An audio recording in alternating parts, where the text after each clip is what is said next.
Bienvenidos a Cruce de Palabras por Telesur. Soy Luis Hernández Navarro y para conversar sobre 3 sismos y la fotografía de esos sismos está con nosotros Jesús Villaseca. El 19 de septiembre se ha convertido en una fecha trágica y supersticiosa dentro de la Ciudad de México.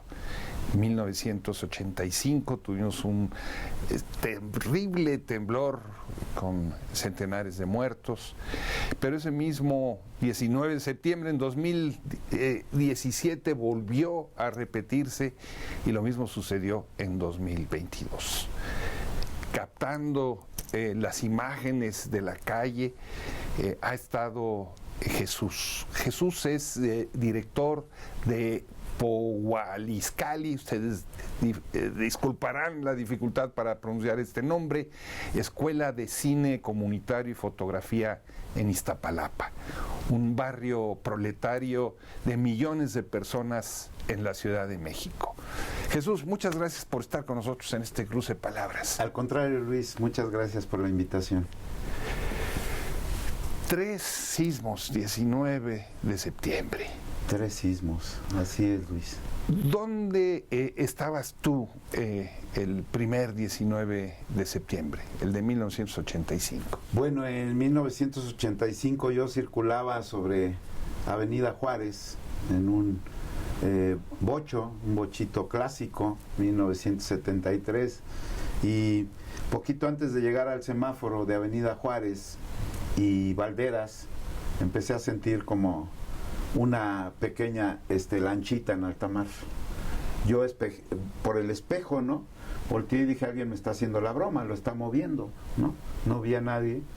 Y bueno, cuando reacciono y veo el Hotel Regis, prácticamente estaba yo en muy baja velocidad para dar la vuelta en Valderas, frente a la puerta del Hotel Regis. Un hotel clásico en el centro de la Ciudad de México, donde los políticos iban a tomarse baños de vapor con vodka, con jugo de naranja para curarse la resaca. Así es, un lugar ahí emblemático también, ¿no? Donde también llegaban grandes actores y actrices, ¿no? A tomar el café. ¿Y tú ves el Hotel Regis y qué está pasando? Sí, veo, y cuando volteo cae una especie de plafón, levanta polvo, y volteo a ver al Hotel Regis y ya prácticamente se veía de lado a lado, ¿no? Abriéndose completamente, que logré percatarme que penetraban ya los rayos del sol. Era un amanecer, 7:19 de la mañana, ¿no? Ese 19 de septiembre de 1900. ¿Y qué hiciste? ¿Te estacionaste? Sí, avancé muy lento, di la vuelta en Valderas, detuve el auto y saqué la cámara, ¿no? Inmediatamente. Ya el reflejo del fotógrafo. Así es, no lo pensé ni un instante, traía la cámara, agarré la cámara y empecé a hacer fotografías. Estamos hablando de cámaras que eran en rollo de blanco y negro. Rollo, ¿no? Sí, blanco y negro y color, una cámara de medio formato, una cámara mamilla, ¿no? Y que traía puesto un rollo, que esos rollos eran de 12 placas. Había gastado 6 una noche anterior cubriendo sociales, ¿no? Que era yo fotógrafo de sociales, retratar la crema innata de este país. De la sociedad. De la sociedad, ¿no? Entonces saqué inmediato la cámara, se termina rápidamente las 6 placas que traía, cambio rollo y seguía temblando. Fue un terremoto de poquito más de 2 minutos, que fue una eternidad. Una eternidad. ¿Y comenzaste a ver el drama humano alrededor? Sí, del Hotel Regis todavía me toca ver instantes antes de que se caiga, gente que salió pues literal en calzoncillos, algunos con maletas, que después me entero que estaban registrando y alcanzan a salir, ¿no? Y de ahí, pues dando la vuelta en Valderas, seguía temblando y me toca ver cómo la torre de Televisa se desploma sobre Avenida Valderas, ¿no? Que sufrió ahí muchos daños el edificio, hubo muertos, y a otros que atrapa en sus vehículos esa torre de acero que cae sobre vehículos también. ¿Y no temías tú por tu seguridad, por Sí, claro, quien diga que no le tiene miedo a esto. Bueno, yo recuerdo que de joven no tenía miedo. En una de las secundarias que me expulsaron, porque me expulsaron de varias, creo que en la penúltima que me expulsan fue precisamente por un temblor. Empezó a temblar y estábamos en un primer piso y yo bajo corriendo y gritando, pues jugando, burlándome, y me hinco a medio patio y pues me expulsaron por hacer esa broma, ¿no? No les tenía miedo, pero a partir del 85 en realidad me marcó para toda la vida. Ver cómo se abren las grietas prácticamente en tus pies, ¿no? Y que no te puedes sostener de pie, para mí fue impresionante. Ver cómo se desploman los edificios. Ahora regresamos al 85. ¿Cómo te tocó el temblor del 2017? Bueno, impresionante. Yo estaba en casa. ¿Tú vives en el mismo barrio donde está la escuela, en Iztapalapa? Sí, en el cerro. Orgullosamente iztapalapense, yo amo a mi comunidad. Y bueno, pues ahí, en el Cerro de la Estrella, mi amado Cerro de la Estrella. Ahí está mi casa. Y cuando viene el temblor, pues se sacude. Ahí es una zona que no se siente mucho, porque fue un volcán, ¿no? Entonces abajo, el subsuelo, hay mucha roca, piedra volcánica, y no se sentían mucho, ¿no? Estos últimos se han sentido terriblemente. Cuando yo siento la magnitud, de inmediato dije, se cayeron edificios, ¿no? Se cayeron edificios. Y como era de día, el del 2017, no vimos esas luces que, pues primero yo pensaba que eran transformadores, producen un ruido similar cuando un transformador está haciendo corto, ¿no? Y las luces verdosas, azulosas, y ahora sé que no, que es energía que libera la Tierra. ¿Y eso lo viste en el 85 o en el 17? En el 17 me tocó. ¿Te tocó ver todas esas? Me toca verlo, sí. En el 17, y donde más lo veo es el del 7 de septiembre, ¿no? Este que pega muy fuerte en Oaxaca, ¿no? Chiapas y Oaxaca. Ese sí nos toca ver ese resplendor, porque ese, si no mal recuerdo, fue en la tarde-noche. ¿También te tocó fotografiar? Me toca, sí, también fotografiar, ¿no? ¿Y qué hiciste después el 17? Salí a la inmediatamente, calle? Antes de escuchar cualquier noticia por la magnitud. No es que sea un experto, pero había tenido la sensación del 85, un terremoto de 8.1. Este se sintió igual de fuerte. ¿Por qué? Porque el epicentro ahora lo tuvimos muy cerca, entre Morelos y Puebla, ¿no? 7.1, el del 2017. Sacudió con la misma intensidad. ¿Y te subiste a tu coche y fuiste a buscar alguna zona en especial? Inmediatamente, pues la experiencia que me ha dejado escuchar pues la radio, ¿no? En el 85 lo que me ayudó es que conocía yo las claves de la policía y tenía un radio, o me acercaba a las patrullas y me iban guiando, ¿no? Donde había desastre. Esta vez salí de inmediato y luego, Ermita y La Viga, doy la vuelta y luego me encuentro con el primer edificio desplomado, ¿no? Ladeado y algunos pisos, pues muy fácil de percatarnos que estaban fuertemente dañados, ¿no? Y empiezo a seguir mi recorrido. En estos dos casos, Jesús, hubieron víctimas humanas. Sí. ¿No te provoca un dilema el ver a esas víctimas luchando por su vida o por la sobrevivencia o la tragedia y tomar foto? No tienes que decidir entre si les auxilias o captas esa imagen, no tienes que escoger entre esconderte tú y ponerte al lugar seguro y salir a buscar esa imagen. ¿Qué es lo que te lleva a tratar de captar ese momento? Bien, es una pregunta bien interesante, Luis. Siempre entramos en conflicto.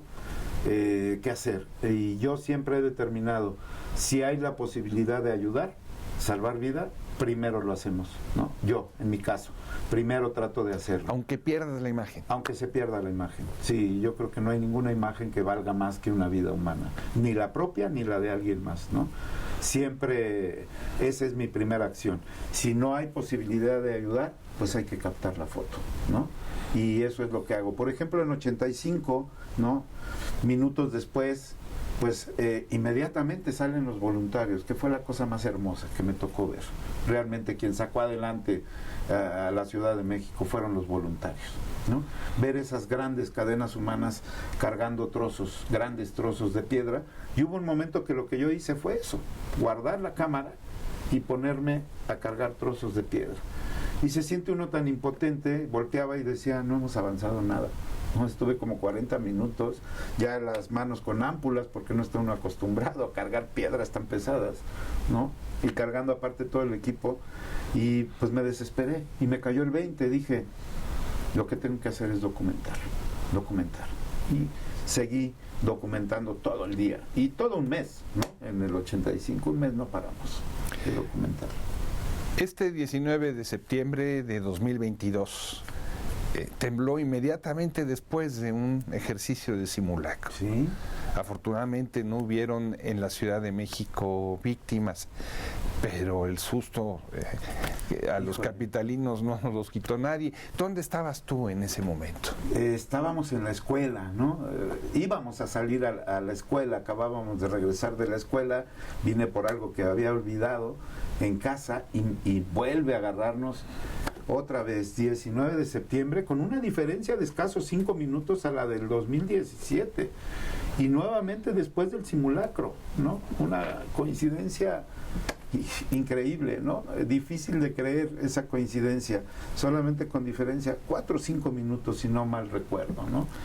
¿Y saliste a tomar fotos? Salí inmediatamente, agarré la cámara y empezamos a hacer el recorrido.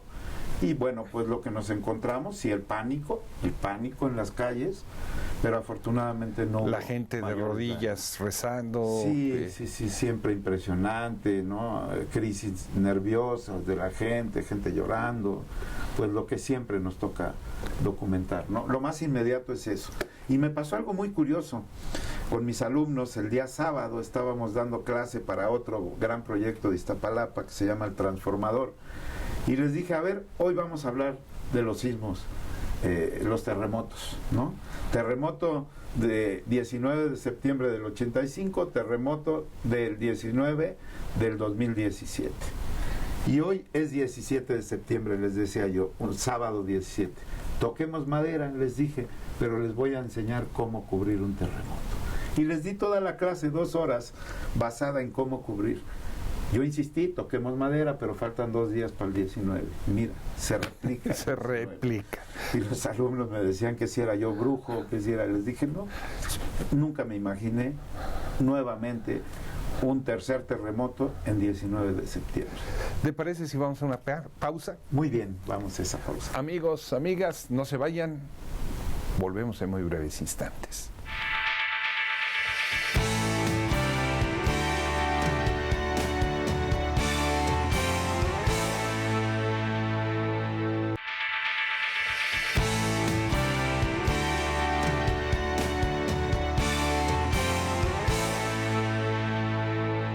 Estamos ya de vuelta en este cruce de palabras, conversando con el fotoreportero, fotoperiodista Jesús Villaseca, director de Pohualizcali, la Escuela de Cine Comunitario y Fotografía en Iztapalapa. Jesús, ¿qué significa Pohualizcali? Muy bien. Pohualizcali es en lengua náhuatl y significa la casa de las historias.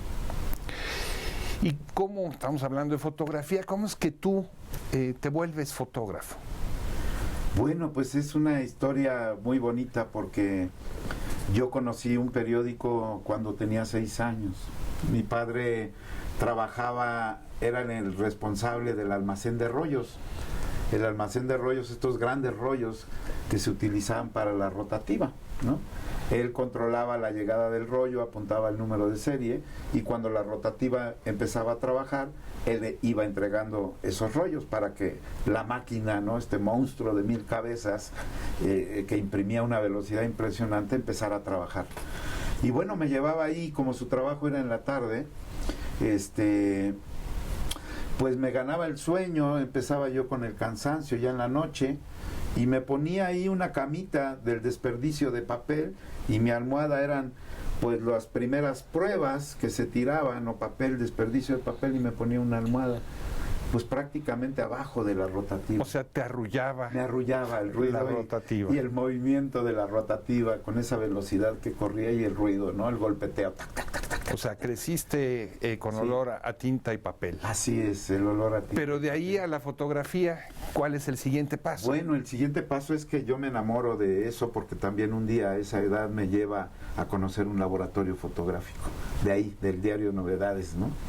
Y yo veía a los fotógrafos con sus chalecos, ¿no? Como este, 2 cámaras. Duermes con él, ¿verdad? Ya, Parece, sí, siempre, parece que ¿no? siempre traemos nuestro chaleco, pues porque guardamos aquí lo necesario para... Ya no usan rollo, ya para no, qué, ahora pero usamos tarjetas y cambiamos lente, o traemos bueno. algún aditamento de limpieza para el equipo y eso, ¿no? Y yo los veía como los superhéroes, ¿no? Y los escuchaba platicar historias, y pues a esa edad me cautivaron, ¿no? Y siempre pensé, quiero ser lo que ellos son, fotoperiodista. Y sí, el tiempo me lleva. Después de una adolescencia ahí medio brusca, ¿no? Me toca vivir mucha violencia en los barrios de Iztapalapa, consumo de drogas, y bueno, de los llamados chavos banda. Yo fui de los llamados chavos banda, ¿no? Y escuchando rock y el pelo largo, vestir con estoperoles y mezclilla. Y pues ahí empiezo a descubrir, ¿no? Muchas historias. Teníamos muy reciente el 68, teníamos muy reciente la Revolución Cubana, ¿no? Y creo que retomamos un poco esa lucha, ¿no? Nuestros ideales era la libertad. Escuchar rock, que nos permitieran escuchar rock, ¿no? Queremos rock. Queremos rock, así, literal. Y bueno, se crean los hoyos funky, ¿no? Los hoyos funky, que eran terrenos baldíos, donde pues ilegalmente, clandestinamente escuchábamos música, ¿no? Eso era todo lo que queríamos. Sí, fumar a lo mejor el churrín, ¿no? Pero no le hacíamos daño a nadie, y estaba prohibido. Llegaban los grandes operativos, nos reprimían, nos torturaban, nos daban los tehuacanazos, los famosos tehuacanazos, por escuchar rock. Es agua con gas en la nariz. Sí, el tehuacanazo es que te pegaba la policía en el estómago, te sacaba el aire, tapaba nariz y boca, y después solo tapaban boca y por la nariz agitaban el tehuacán, y todavía le ponían, para disfrutarlo más, chilito piquín, y era por la nariz. Para que confesaras lo que quisieran. Sí, claro, así eran las confesiones, ¿no? Y confesabas lo que quisieran que ellos. ¿Y la fotografía te sacó de ese mundo? Sí, la fotografía me cambia la vida. Yo lo traía, siempre lo pensaba, y cuando pues me vuelvo a encontrar con la fotografía nuevamente, empiezo a trabajar en Novedades, fabricando los arcones navideños en las vacaciones de verano, y yo chambeaba y luego corría al laboratorio de foto, ¿no? Y pues ya siendo un joven, ¿no? Dije, no, yo sí quiero hacer esto. Ya me meto a estudiar fotografía, una carrera técnica en fotografía, y pues dije, esto es mi vida. Y pues hoy, 38 años después. Nos acabas de platicar que ese 19 de septiembre del 85, la noche anterior, habías estado cubriendo lo que aquí en México llamamos sociales, que es la crema innata de la sociedad, sus cócteles, sus fiestas. La gente que tiene mucho dinero, vas y le tomas fotos, ¿no? Así es. Viniendo tú, Jesús, de un barrio como el que nos acabas de describir, de la clase trabajadora, ¿qué impacto te provocaba a ti cubrir ese mundo de élite, ¿no? Fifí, diríamos, en México ahora. Sí, pues fue un gran choque, ¿no? Un choque, y pues haciendo incluso a un lado los prejuicios, ¿no? Pues uno quiere aprender y yo quería empezar a desarrollar mi trabajo, ¿no? No me gustaba, desde luego, no me gustaba sociales, ¿no? Yo cuando soñé en ser fotoperiodista, yo quería contar grandes historias, ¿no? Tragedias, huracanes, bueno, y el terremoto, desgraciadamente por nuestro país, pero afortunadamente para mí como fotoperiodista, ahí es mi último día que hago sociales, una noche anterior al terremoto, porque después del terremoto del 85, un mes completo cubro pues la tragedia, ¿no? de nuestra ciudad, de nuestro país, y de ahí mi jefe me dice, tú no eres para sociales. Dije, por fin lo entendieron, que yo no soy para sociales. Y empecé a contar estas historias. Entre las historias que contaste en 1985 está el cómo en lo que era el estadio de béisbol de la Ciudad de México se tuvieron que llevar a los cuerpos que no tenían otro lugar a donde llevárselos, de manera que lo convirtieron en una inmensa morgue. ¿Qué sentiste tú de estar allí en ese momento? Fue muy impactante. Yo creo que son de las imágenes más dantescas, más apocalípticas que me tocó ver con el terremoto, ¿no? Digamos decenas, si no es que cientos de cuerpos ahí llegaron, ¿no? Ahí se concentraban todos los cuerpos que iban sacando de los escombros y solamente los tendían ahí donde se jugaba béisbol, que a mí me tocaba cubrir béisbol, ¿no? Ir a disfrutar de los tacos de cochinita y la emoción de un home run, y después me toca ver ese mismo estadio lleno de cuerpos, ¿no? De ataúdes hechizos, de donde se pudiera, llegaban ataúdes donados, ¿no? Y ver las largas filas, Luis, eso fue lo que me impresionó mucho, que daban la vuelta de la puerta del estadio. Ahora es un gran centro comercial, ¿no? Me sigue marcando eso, ¿no? Yo veo la gente que va y disfruta de un helado y hacer sus compras y no tienen idea lo que sucedió ahí, ¿no? Y daba la vuelta de la puerta del estadio, creo que se llama Obrero Mundial, la calle, que por ahí estaba la entrada, casi esquina Cuauhtémoc con Obrero Mundial, y la fila daba la vuelta en viaducto y se extendía por muchos metros. Esperaban 2 o 3 horas para entrar al estadio y reconocer, ir levantando bolsas de hielo entre todos los cuerpos para ver si reconocían a un familiar. Fue en verdad dantesco esas imágenes. ¿Fue la imagen más fuerte que tuviste que captar o más bien hubieron otras, por ejemplo, el mismo 19 de septiembre? Hubieron muchas muy fuertes, muchas imágenes. Otra que me marcó y positivamente, que fue un momento muy bello donde todos gritamos y nos abrazamos, socorristas, fotógrafos, policías, era el rescate de los niños del Hospital Juárez. Eso fue una cosa hermosa, ¿no? Yo recuerdo que, pues investigando, decían que a las 7 de la mañana los bebés los subían de cuneros a cama, a piso, con las madres para que los amamantaran. 19 minutos después de haber subido a los niños, viene el terremoto y desploma el Hospital Juárez.